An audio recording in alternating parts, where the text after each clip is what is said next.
मालदा से खबर, जहां टोटो चालकों के विरोध प्रदर्शन को लेकर हबीबपुर में तनाव। हबीबपुर कमतापुर पीपल्स पार्टी के नेता सुभाष बर्मन के नेतृत्व में टोटो चालकों के विरोध प्रदर्शन को लेकर बुधवार को हबीबपुर में तनाव फैल गया। प्रशासन और राज्य सरकार ने हाल ही में क्षेत्र में टोटो की बढ़ती संख्या को निर्धारित और नियंत्रित करने के लिए कई कदम उठाए हैं। निर्देशों के अनुसार प्रत्येक टोटो चालक का पंजीकरण किया गया है और उन पर अत्यधिक कर लगाया गया है। इस निर्णय पर रोष व्यक्त करते हुए आज हजारों टोटो चालक सड़क पर उतर आए। हबीबपुर राइस मिल क्षेत्र से शुरू हुआ विरोध जुलूस प्रखंड प्रशासनिक भवन पहुंचा और यहां विरोध प्रदर्शन शुरू कर दिया। टोटो चालक का दावा है कि इस निर्णय से उन पर आर्थिक बोझ बढ़ेगा और लगाया गया कर कई लोगों के लिए वाहन करना संभव नहीं है। प्रशासन ने बताया कि परिवहन अनुशासन और सुरक्षा बनाए रखने के लिए ये कदम उठाया गया है। हालांकि चालकों के एक वर्ग ने इस कार्यवाही को वापस लेने की मांग की है और भविष्य में बड़े आंदोलन की चेतावनी दी है। इस पूरी घटना से इलाके में तनाव का माहौल है। मालदा से रामचंद्र मंडल की रिपोर्ट। আমরা সমস্ত টোটো চালক বিডিও সাহেবের কাছে এসেছিলাম গণ ডেপুটেশন দেওয়ার জন্য এবং আমরা দিয়েছি। উনি যা আমাদের ডেপুটেশন বক্তব্য শুনে এবং যে লিখিত আকারে দেওয়া আছে সমস্ত উনি দেখে আমাদের বললেন ঠিক আছে আমরা ডিস্ট্রিক্ট লেভেলে পাঠাবো। কিন্তু সবথেকে বড় কথা হচ্ছে আমাদের টোটো চালকদের মধ্যে যেগুলো অসুবিধার সম্মুখীন হচ্ছি বর্তমানে, আমাদের এর আগে জিতু মঞ্চে মিটিং হয়েছিল, সেখানে আমাদের বলল যে সমস্ত টোটোকে রেজিস্ট্রেশন করতে হবে টেম্পোরারি। বেশ ভালো কথা। আমরা যখন রেজিস্ট্রেশন করতে যাচ্ছি তখন ওখানে আমাদেরকে লিস্টগুলো দেখাচ্ছে প্রায় 200 গাড়ি, 200 কোম্পানির গাড়িগুলোকে রেজিস্ট্রেশন টেম্পোরারি করে দেবে না, আমাদেরকে শোরুমে পাঠাচ্ছে। সেটা হচ্ছে ভিকেলসের মাধ্যমে আমাদের নাম্বার করতে হবে। সেখানে আমরা শোরুমের মালিক আমাদের বলা হচ্ছে যে তোমাদেরকে 25,000 টাকা করে দিতে হবে, তাহলে তোমাদের ভিকেলসের মাধ্যমে নাম্বার প্লেট হয়ে আসবে। আমরা এই টোটো চালকরা কোথায় পাবো এই মুহূর্তে 25,000 টাকা যে আমরা রেজিস্ট্রেশন নাম্বার প্লেট করে নিয়ে আসবো? এবং আমাদের যে গাড়িগুলো কোম্পানি থেকে নেওয়া আছে সেগুলো টেম্পোরারি আমাদেরকে রেজিস্ট্রেশন করে দিচ্ছেন না। তাহলে আমরা কোথায় যাব এই মুহূর্তে? আমরা এই সমস্ত দাবি নিয়ে আমাদের যাতে সহজ সরলভাবে নাম্বার প্লেট করা হয় এবং রেজিস্ট্রেশন করা হয়, এটাই আমাদের মূল দাবি।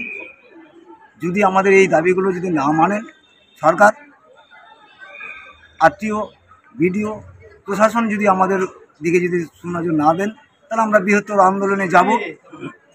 কাদের পক্ষ থেকে দিলেন এটা? এটা আমরা টোটো চালকের পক্ষ থেকে। আপনার নাম? আমার নাম হচ্ছে দুর্গেশ্বর কর্মকার, জিপি।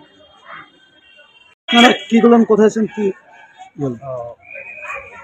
আজকে আমরা হবিপুর বিডিও অফিসে বিডিও সাহেবকে একটা গণস্বাক্ষরযুক্ত গণ ডেপুটেশন দিলাম সমস্ত হবিপুরের টোটো চালকদের পক্ষ থেকে।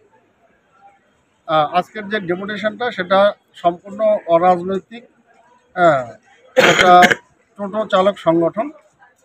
কারণ গত 31 তারিখে এই জিতু মঞ্চে বিডিও সাহেব টোটো চালকদের নিয়ে একটা বৈঠক করেছিলেন।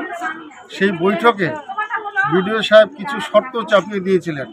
সেই শর্তগুলো হলো যে রেজিস্ট্রেশন, টোটো রেজিস্ট্রেশন করতে হবে 1.5 বছরের, অর্থাৎ 18 মাসে 3,000 টাকা দিতে হবে ব্লকে, পঞ্চায়েত সমিতিকে ট্যাক্স দিতে হবে, রেজিস্ট্রেশন করতে হবে। আর অঞ্চলের বাইরে কোনো টোটো চলবে না। যে যার বাড়ি যে অঞ্চলে সেই অঞ্চলের মধ্যে তার টোটো সীমাবদ্ধ থাকবে। এই যে কানুনগুলো, এটা হচ্ছে টোটো চালকদের পক্ষে মারাত্মক ক্ষতিকারক। কোনো টোটো চলবে না এরকম যদি নির্দেশিকা জারি হয়, তো যার কারণে টোটো চালকরা ক্ষুব্ধ হয়ে আমার সঙ্গে যোগাযোগ করলো। আমি তাদেরকে টোটো চালকদের পরামর্শ দিয়ে যে বিডিও সাহেবকে একটা ডেপুটেশন দেওয়া দরকার, এই দাবি দেওয়াগুলো মানে মেনে নেওয়া কোনোভাবে সম্ভব নয়। তারপর শুধু তা নয়, টোটো যে কোম্পানি, সরকার নির্ধারিত কোম্পানির কাছে টোটো কিনতে হবে এবং সেই টোটোতে নাম্বার প্লেট হবে। 25,000 টাকা, টোটোর দামের বাইরেও আবার 25,000 টাকা ট্যাক্স দিতে হবে, মানে সেই ডিলারকে। এইরকম কতগুলো শর্ত, যার কারণে আজকে হবিপুর ব্লকের সমস্ত টোটো চালক ডেপুটেশনে অংশগ্রহণ করেছে।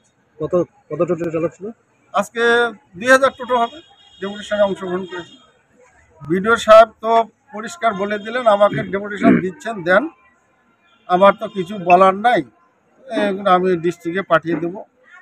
সরকারের সিদ্ধান্ত, সরকার যেটা ভালো বুঝবেন সেটা করবে। মূলধন হলে কি করবেন? আমাদের দাবি যদি পূরণ হয়, টোটো চালকদের দাবি যদি পূরণ না হয়, তাহলে আগামী দিনে এই বিডিও সাহেবকে আমরা ঘেরাও করব এবং টোটো চালকদের সমস্ত পরিবারগুলোকে নিয়ে, বৃদ্ধ বাবা মা যার আছে, বৃদ্ধ বাবা মারাও থাকবে, স্ত্রী পুত্ররা থাকবে, সন্তান সন্ততি থাকবে, সবাইকে নিয়ে বিডিও ঘেরাও করা হবে। আমরা আজকে বিডিও সাহেবের মাধ্যমে ডিএম এবং আরটিও সাহেবকেও একটা ডেপুটেশন কপি নিয়ে আসছিলাম, কিন্তু বিডিও সাহেব নিলেন না। বিডিও সাহেব বললেন যে ডিস্ট্রিক্টে আপনারা সরাসরি দিয়ে আসেন, শুধু বিডিও সাহেবের কপিটাই নিলেন। তা আমরা আজকে পরিষ্কার হুঁশিয়ারি দিতে চাই টোটো চালকদের পক্ষ থেকে, যদি আমাদের এই দাবি দাওয়াগুলো আজকে পূরণ না হয়, মানে মেনে নেন বিডিও সাহেব, তাহলে আগামী দিনে সমস্ত টোটো চালকদের পরিবার এই বিডিও অফিসে এসে ধর্নায় বসবে। আমি সুভাষ বর্মন, হ্যাঁ, আমি আমার পাকুয়া হাটের বাসিন্দা।